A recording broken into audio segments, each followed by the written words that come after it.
Business में अगर आप लॉन्ग टर्म ग्रोथ चाहते हैं और बिजनेस में एक ऐसी समस्या आ जाती है जिसकी वजह से आप ग्रोथ नहीं कर पाते और वो है ह्यूमन रिसोर्स की समस्या। ह्यूमन रिसोर्स की समस्या का आप हल कीजिए, आपको ग्रोथ मिलना शुरू हो जाएगा। अब ह्यूमन रिसोर्स की समस्या बहुत सारे लोगों को आती है, अक्सर एम्प्लॉय को लेकर, एचआर मैनेजमेंट को लेकर।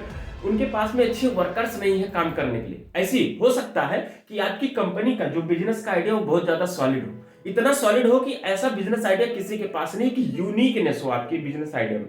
और आपकी कंपनी अगर प्रोडक्शन करती है तो प्रोडक्टिविटी में बहुत ज्यादा हाई है, इतना ज्यादा हाई है कि आप अदर कंपनी से अगर कंपेयर करते हैं तब भी आपकी प्रोडक्टिविटी बहुत अच्छी चल रही हो।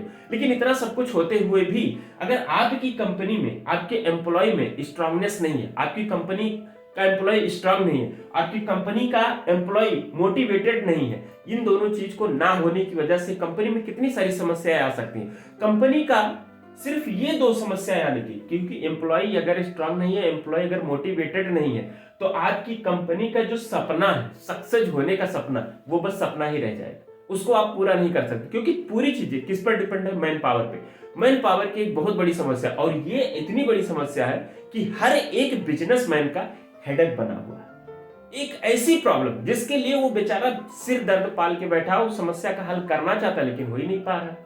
तो आज बात करेंगे ऐसे ह्यूमन रिसोर्स के ऊपर कि इसमें कितनी सारी प्रॉब्लम्स आती हैं।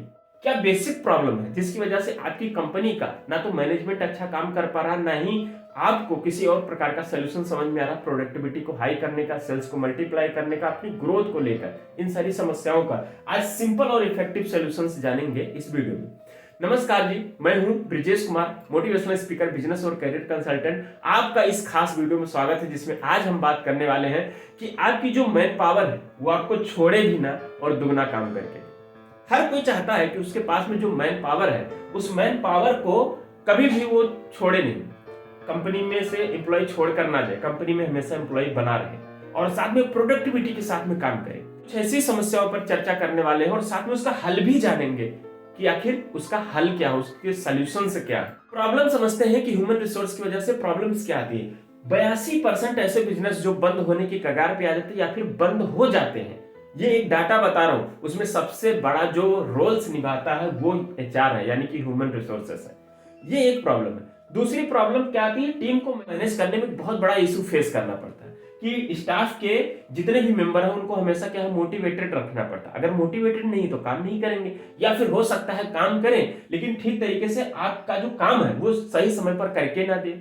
जो भी मोटिवेटेड नहीं हो वो काम करने में डिले तो करेंगे। हो भी सकता है कि आपकी कंपनी के एम्प्लॉय जितने भी वो किसी ना किसी मानसिक उत्पीड़न की वजह से परेशान हो, कोई ऐसी समस्या हो जिसको बताना चाहते हो लेकिन वो बता नहीं पा रहे। आप भी हो सकता है अपने विजन मिशन के साथ में काम कर रहे हैं लेकिन एम्प्लॉय को अपने आप ये चीज बता नहीं पा रहे, यानी कि कम्युनिकेशन गैप निकल गया है। तो हो सकता है स्टाफ डिमोटिवेटेड हो, आपका वर्क डिले जो करके दे रहे हो, कम्युनिकेशन गैप आता है। ये प्रॉब्लम सिर्फ आने से आपकी प्रोडक्टिविटी पर इंपैक्ट नहीं पड़ता है, जबकि आपका ग्रोथ पूर्ण रूप से वहीं का वहीं रुक जाता है। फैक्ट एक समझिए कि एम्प्लॉयमेंट का जो टर्नओवर है ना, वो हमेशा एक एवरेज कंपनी लॉस करती है 15 से 20% अपने वर्क फोर्स का। यानी कि अगर कंपनी नए एम्प्लॉय को ट्रेन करती है तो जितना उसके पुराने एम्प्लॉय है, जितना उनको सैलरी देती है, उसका 33% खर्चा हो जाता है सिर्फ नए एम्प्लॉय को ट्रेन करने में। ये एक बहुत बड़ी समस्या है, इसीलिए कंपनियां क्या हमेशा फ्रेशर्स को लेना पसंद नहीं करती। Lack of engagement. अगर कंपनी में जितने भी वर्कर काम करने वाले, जितने भी एम्प्लॉय काम करने वाले हैं, अगर उनका एंगेजमेंट अच्छे तरीके से कंपनी के साथ में नहीं हुआ, तो गॉलप सर्वे रिपोर्ट बताता है कि सिर्फ 21% ऐसे एम्प्लॉय होते हैं जो कंपनी के विजन मिशन के साथ में आगे बढ़ते हैं, वो इंगेज्ड होकर काम करते हैं। बाकी के लोग या तो डिमोटिवेटेड हैं या तो सिर्फ टाइम पास कर रहे हैं। टाइम पास कर रहे हैं कंपनी में सैलरी लेने के लिए, डिमोटिवेटेड है, उनको कह दिया, सामने खड़े हो गए तो काम कर रहे हैं, आप चले गए तो फिर वहीं के वहीं वैसे ही बैठे रह गए। ये फैक्ट है। दूसरा फैक्ट है, अगर आपके कंपनी के जितने भी एम्प्लॉय हैं उनको यही नहीं पता है या तो उनका गोल क्या है तो कंपनी का गोल क्या है। कंपनी का गोल स्टडी बताती है कि अगर आपकी कंपनी का गोल या फिर आपके एम्प्लॉय का गोल क्लियर नहीं है तो उसकी वजह से 20 से 30% प्रोडक्टिविटी डाउन होती है। अब इसका सलूशन समझेंगे, स्टेप बाय स्टेप समझेंगे कि हम इस सॉल्यूशंस को कैसे कर सकते हैं, क्योंकि ये प्रॉब्लम्स हर कंपनियों में आती है, चाहे वो छोटी सी शॉप हो, चाहे बड़ी शॉप हो, चाहे एक बड़ी कंपनी हो, आती है ऐसी प्रॉब्लम। सबसे पहली जो प्रॉब्लम्स आती है वो आती है राइट हायरिंग करने में। राइट हायरिंग का प्रोसेस क्या होता है?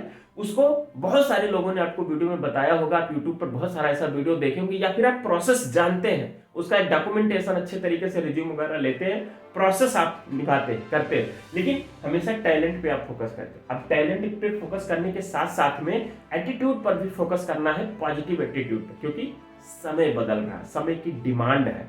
पॉजिटिव एटीट्यूड के साथ में स्किलफुल तो हम लोग ले ही रहे, चाहते हैं कि हमारे पास में स्किलफुल लोग हैं, लेकिन उसके साथ में ग्रोथ माइंडसेट होना भी जरूरी है। ग्रोथ माइंडसेट नहीं होगा तो वो अपने ना तो प्रोग्रेशन में काम करेगा, ना ही कंपनी की प्रोग्रेशन में काम करेगा। काम किस लिए करेगा? अपने टैलेंट को आपकी कंपनी में लगाएगा सिर्फ और सिर्फ सैलरी लेने के लिए, उतना ही काम करेगा। रघुपति राघव राजा राम, जितनी तनख्वाह उतना काम, बस यही वो करेगा।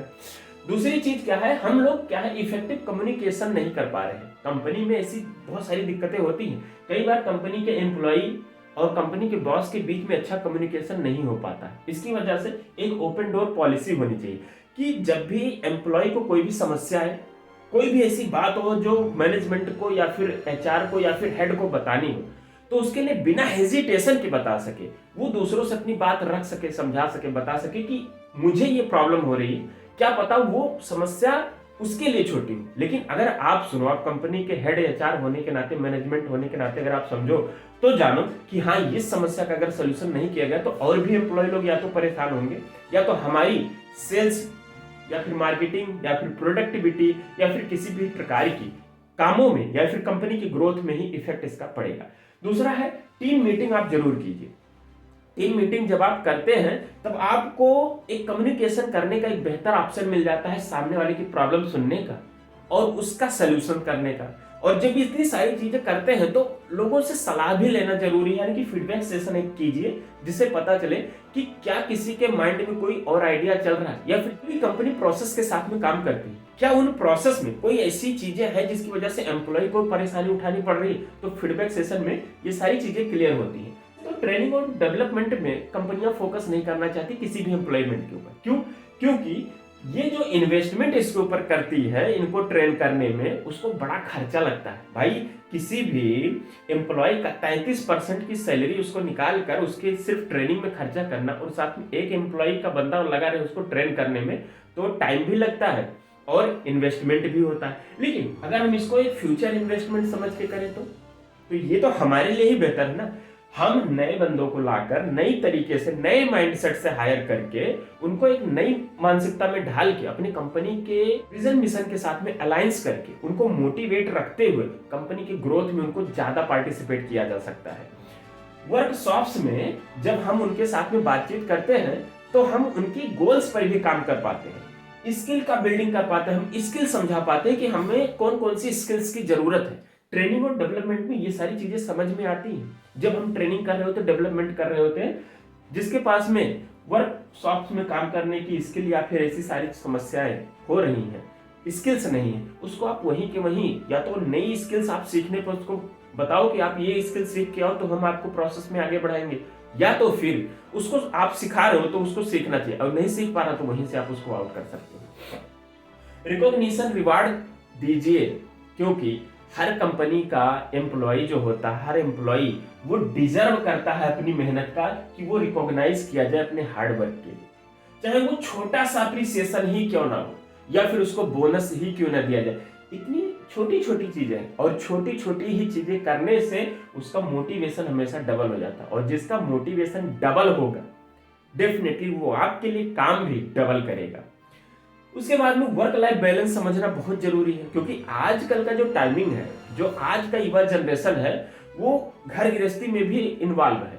ऐसा नहीं है कि पति सिर्फ जो है नौकरी कर रहा है तो पत्नी सिर्फ घर का काम कर रही है। आजकल के टाइम पर क्या है कि पत्नी भी ऑफिस या दफ्तर का काम करती है, नौकरी करती है, जॉब करती है, हस्बैंड को भी करना पड़ता है, या फिर बेरोजगार है, घर पर बैठे तो घर से काम करना चाहते हैं। तो एक वर्क लाइफ बैलेंस चाहिए लोगों को, इसकी फ्लेक्सिबिलिटी हो वर्किंग के लिए, ताकि वो काम करने के लिए एकदम फ्लेक्सिबल हो। इसकी क्या है ना, आपको सपोर्टिव वर्क इन्वायरमेंट क्रिएट करना चाहिए, जिससे क्या हो, आपका काम जो कुछ ऐसा काम है कि एम्प्लॉय के ना रहते हुए भी अगर वो घर से करना चाहे तो भी कर सकता है, तो बेटर ऑप्शन होगा उसके लिए, और वर्क लाइफ उसका भी बैलेंस होगा। तो इन सारी चीजों से ना लोगों के बीच में एक रुझान पैदा होता है, एक अलग से मोटिवेशन आता है। चलो मेरा घर का भी काम हो जाएगा, मेरी वर्क लाइफ बैलेंस भी अच्छी हो जाएगी और साथ में मैं कंपनी के साथ में काम भी कर सकूंगा। तो अच्छी तरीके से काम करता है वो। कई बार टाइम को ना देखते हुए ना टाइम के एबव भी काम करता है। क्यों? क्योंकि उसको जो चाहिए होता है वो आप दे रहे हो और आपको जो चाहिए होता है वो अगले आप दे रहा होता है। अगर आपको सक्सेस का मंत्रा सीखना है ना, तो सक्सेस के लिए क्या है, आप अपने एम्प्लॉय के रिटेंशन को हमेशा 50% से 90% तक लेकर जाओ। कोशिश करो कि अगर 10, 20, 40, 50, 60% है उसको 90 से 100% पे लेकर जाओ। ई करने से ना सिर्फ 3 महीने में आप अपनी कंपनी का ग्रोथ दोगुना कर पाएंगे। समझ रहे? ये सारी प्रॉब्लम्स जो आती हैं या आती हैं, अगर इसको सॉल्व करते तो आप अपने बिजनेस को नेक्स्ट लेवल तक लेकर जा सकते हैं। और जो आपका ह्यूमन रिसोर्स है उसको एसेट की तरह ट्रीट करें, ना कि लायबिलिटी की तरह। इस वीडियो में मैंने आपको 5 ऐसी टिप्स बताई है, 5 स्ट्रेटजी बताई है कि राइट हायरिंग का पहले एक आप प्रोसेस सही कीजिए। अगर आपकी हायरिंग सही हुई देन उसके बाद में समझना है कि इफेक्टिव कम्युनिकेशन है कि नहीं हो पा रहा तो मुझे कैसे उसको प्रोवाइड कराना है। ट्रेनिंग और डेवलपमेंट वो होके आया है, ट्रेनिंग लेकर आया, या मुझे उसको प्रोवाइड कराना है और उसका कितना डेवलपमेंट कराना जरूरी है। एंड रिकॉग्निशन के लिए एक इवेंट होना चाहिए, चाहे आप 6 मंथ में करो, कंपनी के अंदर ही ऐसे ही सेलिब्रेट कर सकते हो, किसी को बोनस देकर, किसी को थोड़ा सा अवार्ड देकर, किसी को अप्रिसिएट कर करके छोटा छोटा रिवार्ड अवार्ड आप दे सकते हो, रिकॉग्निशन दे सकते हो। कंपनी का किसी ने टर्नओवर बढ़ाने में मदद की, प्रोडक्शन बढ़ाने में मदद की, मैन पावर को हायर करने में मदद की, या किसी एम्प्लॉय ने बहुत बेहतर तरीके से काम किया, उसको आप रिकॉग्नाइज करो, अवार्ड दो, सम्मान दो। इससे क्या होता है, आसपास के माहौल आप क्रिएट होता है। और माहौल एक ऐसा चीज है जो आपके कंपनी में जादू कर सकता है, ये बात आप याद रखना। उसके बाद में वर्क लाइफ बैलेंस, इन सभी 5 में से किस स्ट्रेटजी पर आप काम करना ज्यादा जरूरी है, इसको कमेंट बॉक्स में लिखकर आप जरूर बताना। तो दोस्तों आज की इस वीडियो में बस इतना ही। ह्यूमन रिसोर्स की जो प्रॉब्लम्स आती हैं, एक एम्प्लॉय को रिटेन करने में ज्यादातर जो प्रॉब्लम्स आती हैं कि ह्यूमंस छोड़ के, आपको एम्प्लॉय छोड़ के दूसरे कंपटीटर को ज्वाइन कर लेता है, तो उसके लिए ये जो 5 ट्रिक्स मैंने आपको बताई है इस पर जरूर फोकस कीजिए और अपनी एम्प्लॉयमेंट के रिटेंशन को आप बढ़ाइए।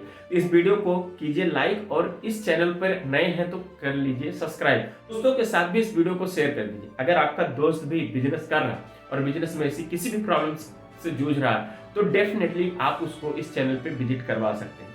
दोस्तों बस आज की इस वीडियो में इतना ही, मिलेंगे आने वाले एक और नेक्स्ट वीडियो में। तब तक के लिए नमस्कार, जय हिंद।